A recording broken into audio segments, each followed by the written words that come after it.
செய்தி. பஞ்சாபின் அம்ரித்சர் பகுதியை நோக்கி தற்கொலை ட்ரோன்களை பாகிஸ்தான் வீசியதாகவும் அதனை இந்திய ராணுவம் இடைமறித்து அழித்திருப்பதாகவும் தகவல் கிடைக்கப்பட்டிருக்கிறது. விவரங்களை செய்தியாளர் பாரிகார்த்திக் வழங்க கேட்கலாம். பாரிகார்த்திக், முக்கியமாக இந்த எல்லை மாநிலங்களை நோக்கியே பாகிஸ்தான் தொடர்ந்து அத்துமீறிய தாக்குதலை மேற்கொண்டு வருகிறது. இந்த அம்ரித்சரை பொறுத்தவரைக்கும் அந்த பொற்கோவிலை குறிவைத்து தாக்குதல் முயற்சியை ஏற்கனவே மேற்கொண்டிருந்தது. தற்போதும் இந்த முயற்சி தான் நடத்தப்பட்டிருக்கிறதா? இந்த தாக்குதல் தொடர்பான முழு விவரங்கள் என்ன? பஞ்சாபினுடைய அமிர்தசர் பகுதியில் பொதுமக்கள் குடியிருக்கும் பகுதியை நோக்கி இத்தகைய செயலில் பாகிஸ்தான் ராணுவம் இறங்கியிருக்கிறது. பாகிஸ்தானுடைய ஏவுகணையை தற்போது தாக்கியிருக்கிறது. அதை வானிலே இந்திய ராணுவம் தடுத்து நிறுத்தியிருக்கிறது. வானிலே தடுத்து நிறுத்தி அதை செயலிழக்க வைத்துதான் தற்போது நாம் அதை பார்த்துக் கொண்டிருக்கிறோம். செயலிழக்க வைத்த அந்த ஏவுகணை தரையில் விழுந்ததை தற்போது அங்க இருக்கக்கூடிய காவல்துறையை மீட்டு பத்திரமாக எடுத்துக்கொண்டு போகிறார்கள். பாகிஸ்தான் தொடர்ச்சியாக பொதுமக்கள் வாழும் பகுதிகளும் அதே போல பள்ளி மற்றும் மருத்துவமனைகளை நோக்கியும் தொடர்ச்சியாக இத்தகைய தாக்குதல்களை ஏவப்பட்டு வருகிறது. குறிப்பாக ஏவுகணை நோக்கியும் தற்போது இத்தகைய தாக்குதல்கள் நடைபெற்று வருகின்றன. குறிப்பாக பஞ்சாபில் இருக்கக்கூடிய அமிர்தசரஸில் இருக்கக்கூடிய கோவிலை சுற்றி குடியிருக்கும் பகுதிகளை நோக்கி பொதுமக்களை நோக்கி இத்தகைய கோழைத்தனமான தாக்குதலை பாகிஸ்தான் தற்போது தொடர்ச்சியாக ஈடுபட்டு வருகிறது. அது மட்டுமல்ல, பஞ்சாபை பொறுத்த வரைக்கும் பஞ்சாபில் இருக்கக்கூடிய துறைமுகங்கள், அதாவது பஞ்சாபில் இருக்கக்கூடிய விமானப்பட தளத்தையும் நாங்கள் தகர்த்து விட்டதாக ஏற்கனவே இன்று காலை பாகிஸ்தான் அரசு ஒரு பொய்யை கூறியது. பஞ்சாபில் இருக்கக்கூடிய விமானப்படை தளத்தையும் ஸ்ரீநகர் விமானப்படை தளத்தையும் நாங்கள் தாக்கிவிட்டதாகவும் ட்ரோன்கள் மூலியமாக தாக்கிவிட்டதையும் தகவலை பாகிஸ்தான் அரசு கூறியது. அதை தற்போது இந்திய ராணுவம் கடுமையாக மறுத்திருக்கிறது. குறிப்பாக விங் கமாண்டோ ஏர்மன் சிங் அவர்கள் கூறும்பொழுது கூட பஞ்சாபில் இருக்கக்கூடிய விமானப்படை தளமும் ஸ்ரீநகரில் இருக்கக்கூடிய விமானப்படை தளமும் ஒருபோதும் தாக்குதலுக்குள்ளாகவில்லை என்றும் அவர்கள் கூறினார். பாகிஸ்தான் இதுபோன்ற தொடர்ச்சியாக பொய்களை கூறி வருகிறது. அது மட்டுமல்ல, ஒவ்வொரு போரின் போதும் இத்தகைய பொய்களை பாகிஸ்தான் கட்டவிழ்த்து விடுவதும் அதை இந்திய ராணுவம் தொடர்ச்சியாக அப்படி ஒரு தாக்குதல் நடத்தப்படவில்லை என்ற அவர்கள் மெய்ப்பித்து காட்டியதையும் வரலாறு ரீதியாக பார்த்துக் கொண்டிருக்கிறோம்.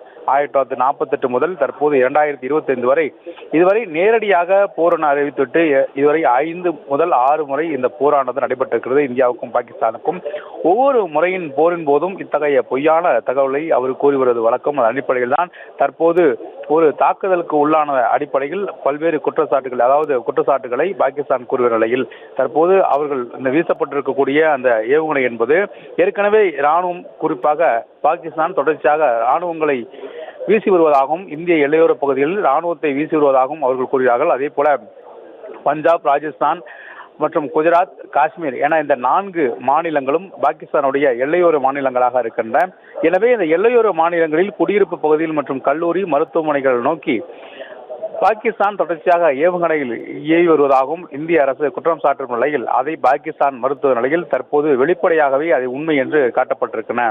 பாகிஸ்தானுடைய ஏவுகணை தற்போது பஞ்சாபில் எல்லையோரம் இருக்கக்கூடிய அமிர்தசரஸில் அந்த ஏவுகணை விழுந்ததையும் அந்த ஏவுகணையை வானிலேயே தடுத்து நிறுத்தி அதை செயலிழக்க வைத்ததையும் அது தரையில் விழுந்த பிறகு அதை தற்போது இந்திய காவல்படையினர் அதை எடுத்துச் செல்வதையும் நாம் பார்த்துக் கொண்டிருக்கிறோம். தொடர்ச்சியாக பாகிஸ்தானை பொறுத்தவரைக்கும் இத்தகைய கோழைத்தனமான ஏவுகணையை நேரடியாக எல்லையில் இருக்கும் ராணுவ வீரர்களை நோக்கி மட்டும், அதாவது அதை நோக்கி எல்லைகள் மட்டும் நோக்கி இல்லாமல் பொதுமக்களை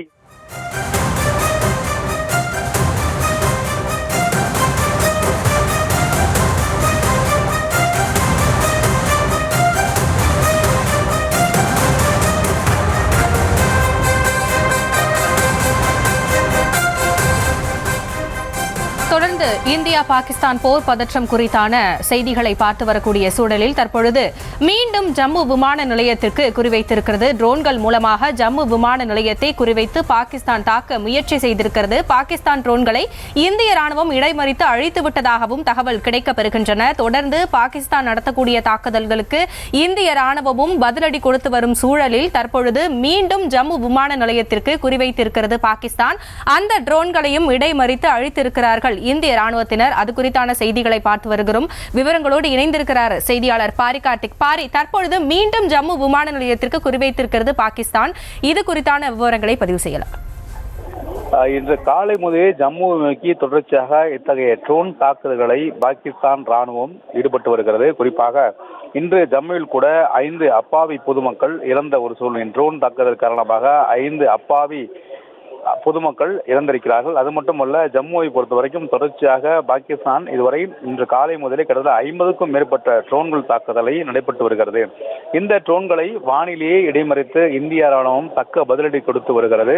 தொடர்ச்சியாக இத்தகைய ட்ரோன் தாக்குதலை ஈடுபட்ட நிலையில் ஜம்முவில் இருக்கக்கூடிய விமானப்படை தளத்தின் மீது, அதாவது விமானப்படை தளங்கள் ஜம்முவில் முக்கியமான ஒரு விமானப்படை தளமாக இருக்கிறது, அதை நோக்கி தற்போது ட்ரோன்கள் வந்த நிலையில் அங்கு இருக்கக்கூடிய இங்க இருக்கக்கூடிய விமானப்படத்தை நோக்கி இன்று காலை முதலே ஒரு 50க்கும் மேற்பட்ட ட்ரோன்கள் வந்த நிலையில் அதை வானிலேயே தடுத்து இந்திய ராணுவம் நிறுத்தியது.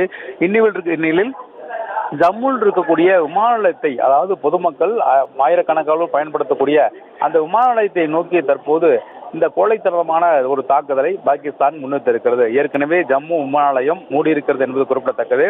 ஏற்கனவே இந்த போர் அடிப்படையில் பதற்றம் காரணமாக ஜம்மு விமான நிலையம் கடந்த 2 நாட்களாகவே மூடியிருக்கும் நிலையில் தற்போது அங்கு இத்தகைய தாக்குதலை அவர்கள் முயற்சித்திருக்கிறார்கள். அதையும் இந்திய ராணுவம் முயற்சித்திருக்கிறது. ஜம்மு விமான நிலையத்தில் குறிவைத்து பாகிஸ்தான் மீண்டும் இந்த தாக்குதலை நடத்தியிருப்பது என்பது குறிப்பிடத்தக்கது. இத்தகைய கோழைத்தனமான தாக்குதல் தொடர்ச்சியாக பாகிஸ்தான் ஈடுபட்டு வருகிறது.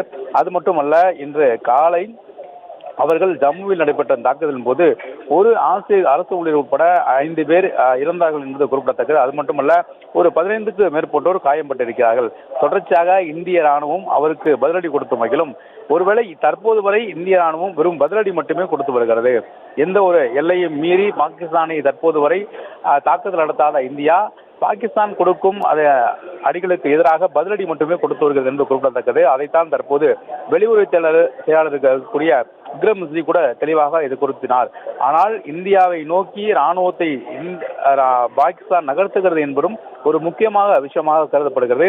தற்போது ட்ரோன் மற்றும் ஏவுகணைகள் மூலமாக தாக்குதல் நடத்தி வரும் பாகிஸ்தான், அது மட்டுமல்லாமல் இந்தியாவை நோக்கி ராணுவ ரீதியாகவும், அதாவது தரைத்தளங்கள் மூலியமாகவும் தரைப்படையை நோக்கி இந்தியாவினுடைய எல்லைகளை, அதாவது பாகிஸ்தானுடைய இந்திய எல்லை மாகாணங்களாக இருக்கக்கூடிய குஜராத், ராஜஸ்தான், பஞ்சாப் மற்றும் காஷ்மீர் என இந்த 4 மாநிலங்களை நோக்கி தங்களுடைய படைகளை முன்னெடுத்துவதாக ஏற்கனவே தற்போது விங் கமாண்டர் இருக்கக்கூடிய வியோமிகா சிங் அவர்களும் தெரிவித்த போது கூட இதே கருத்தை தான் முன்னிறுத்தி அவர் கூறினார். ஆனால் அவர்கள் கூறியபடி சிர்சா விமானப்படை தளம் இதுவரை பாதுகாப்பாக இருக்கிறது, எந்த ஒரு பாதிப்புக்கும் உள்ளாகவில்லை. அதே போல ஆதாம்பூர் மற்றும் பாதன்கோட் இந்த 2 விமானங்களையும் சிறிதளவு ட்ரோன் தாக்குதலால் சேதனம் அடைந்திருப்பதாகவும் அவர்கள் கூறியிருக்கிறார்கள். தொடர்ச்சியாக இன்று காலை முதலே ருக்க நகர், உரி, ஜிம்மு, அதே போல ரஜோனி, அன்றுகூர் என இந்த 5 இடங்களிலும் சிறிய அளவில் இந்த தாக்குதலானது நடைபெற்றிருக்கிறது. அது மட்டுமல்ல, அங்கு இருக்கக்கூடிய அப்பாவி பொதுமக்களையும் மற்றும் மருத்துவமனை, பள்ளி, கல்லூரிகள் உள்ளிட்டவர்கள் மீதுதான் இந்த பாகிஸ்தான் கோழைத்தனமான ஒரு தாக்குதலை முன்னெடுத்து வருகிறது. அது மட்டுமல்ல, இந்தியா தற்போது வரை பதிலடி மட்டுமே கொடுத்து வருகிறது குறிப்பிடத்தக்கது. இந்தியாவினுடைய படைபலத்தை பொறுத்த வரைக்கும் பாகிஸ்தானுடைய 1க்கு 5 மடங்கு என்ற அளவில் பெரிதாக இருக்கிறது. ஆனாலும் கூட தற்போது வரை எந்த விதத்திலையும் பாகிஸ்தான் பொதுமக்கள் பாதித்துவிடக் கூடாது என்பதற்காகவும், அங்க இருக்க குழந்தைகள், பெண்கள் எந்த விதத்திலும் பாதிக்கப்படவிடக்கூடாது என்பதற்காகவும் இந்திய அரசு, இந்திய ராணுவம் மிகுந்த எச்சரிக்கையுடன் கவனத்துடன் கையாண்டு வருகிறது என்பது குறிப்பிடத்தக்கது. ஆனால் அப்பாவி பொதுமக்களை குறிவைத்து பாகிஸ்தான் அரசு தற்போது கூட, பாகிஸ்தானுடைய ராணுவம் தற்போது கூட அந்த அரசனுடைய தூண்டுதலுக்கு இணங்க தற்போது ஜம்முவில் இருக்கக்கூடிய விமான நிலையத்தை நோக்கி அவர்கள் ட்ரோன்கள் மூலமா தாக்குதல் நடத்த முயற்சிப்பதாகவும் அதை இந்திய ராணுவம் தடுத்திருப்பதாகவும் தகவல் வருகின்றன. இதுவரை நடந்த தாக்குதல் அனைத்தையுமே 99% இந்திய ராணுவம் வானிலே இடைமறித்து இருக்கிறது. அதன் அடிப்படையில் நவீன கருவிகளின் கொண்ட நாடாக உலக அளவில் இந்தியா இருக்கிறது. சர்வதேச அளவில் பாகிஸ்தானை வெக்கப்பட வைக்கிறதுக்கு பல்வேறு குற்றச்சாட்டுகள் இருக்கின்றன. தொடர்ச்சியாக பாகிஸ்தான் செய்து வரும் இந்த பொய் பரப்புரையும், அதே போல தொடர்ச்சியாக அடிப்படை விதிமுறைகள், அதாவது இத்தகைய பள்ளி, கல்லூரிகள் மற்றும் மருத்துவமனைகள் தாக்குதல் நடத்த முயற்சிப்பது என்பதே சர்வதேச விதி மட்டுமல்ல, அடிப்படை மனித உரிமைகளுக்கு எதிரானது, மனித விதிமுறைகளுக்கு எதிரானது. இதை சர்வதேச அரசாங்கத்துக்கு முன்னாடி பாகிஸ்தான் மீண்டும் ஒரு முறை மண்டியிட்டிருப்பதை நாம் பார்க்கிறோம். ஏனென்றால் தற்போது ஏவுகணை அவர்கள் எல்லையோரம் வீசியிருப்பது நாம் பார்த்தோம். சற்று சில இடங்களுக்கு முன்னதாக ஏவுகணை அவர்கள் எல்லையோரம் வீசியிருப்பதை பார்த்தோம். அதை அங்க இருக்கக்கூடிய காவல்துறை மற்றும் ராணுவத்தினர் ஏற்றுக்கொண்டு செல்வதையும் நாம் பார்த்தோம். தொடர்ச்சியாக இத்தகைய கோழைத்தனமான தாக்குதலை பாகிஸ்தான் ஈடுபட்டு வருகிறது. அது மட்டுமல்ல, அப்பாவி குடியிருப்புகளை நோக்கி இத்தகைய தாக்குதல்களை அவர்கள் முயற்சித்து வருகிறார்கள். இருந்த போதும் இந்திய ராணுவம் எல்லையில் தடுமறித்து இத்தகைய தாக்குதலை முறியடித்து வருகின்றன. அது மட்டுமல்லாமல் இந்த 4 மாநிலங்களும், குறிப்பாக பாகிஸ்தான் எல்லையோரம் இருக்கக்கூடிய இந்த 4 மாநிலங்களிலும் இந்திய ராணுவம் கூடுதலாக தங்களுடைய ராணுவ வீரர்களையும் நிறுத்த முயற்சித்து வருகிறது. அதன் அடிப்படையில் தான் தற்போது உள்துறை அமைச்சர் தலைமையில் நடந்த இந்த கூட்டத்தின் போது எடுக்கப்பட்ட முடிவின் அடிப்படையில் ராணுவ அதிகாரிகள் மற்றும் ராணுவ உயரதிகாரிகள் மற்றும் பாதுகாப்பு படை வீரர்களுடைய இந்த ஆலோசனை கூட்டத்தில் எடுக்கப்பட்ட நடவடிக்கையின் அடிப்படையில் கூடுதலாக இந்திய படைகளை எல்லையோரத்தில் நிறுத்துவது, பொதுமக்களை காப்பதற்காக கூடுதலாக படைகளை நிறுத்துவது என்ற அடிப்படையில் முன்னெடுக்கப்பட்ட நடவடிக்கை அடிப்படையில் இந்தியாவும் தற்போது படைகளை நிறுத்துவதற்கு தயாராக இருக்கின்றன. ஆனால் இந்தியாவை நோக்கி தற்போது ராணுவத்தை பாகிஸ்தான் நகர்த்துவதன் மூலம் ஒரு போரை அவர்கள் உறுதிப்படுத்தவும், ஒரு போரை அவர்கள் இந்தியாவின் மீது வலுக்கட்டாயமாக திணிக்கவும் அவர்கள் இந்த ஒரு நிலையை ஏற்படுத்துகிறார்கள் என்றே தெரிகிறது. ஆனாலும் கூட இதுவரை ஒவ்வொரு முறையும் நடந்த தாக்குதலின் போதும் பாகிஸ்தான் தான் முதல் முறை இந்தியாவின் போதும், இந்திய எல்லைகள் மீதும், இந்திய மக்கள் மீதும் தொடர்ச்சியாக இந்த போரை திணிக்கும். அந்த திணிக்கும் அடிப்படையில் இந்தியாவுடைய இணைப்பிலே இருங்க, தொடர்ந்து பேசலாம்.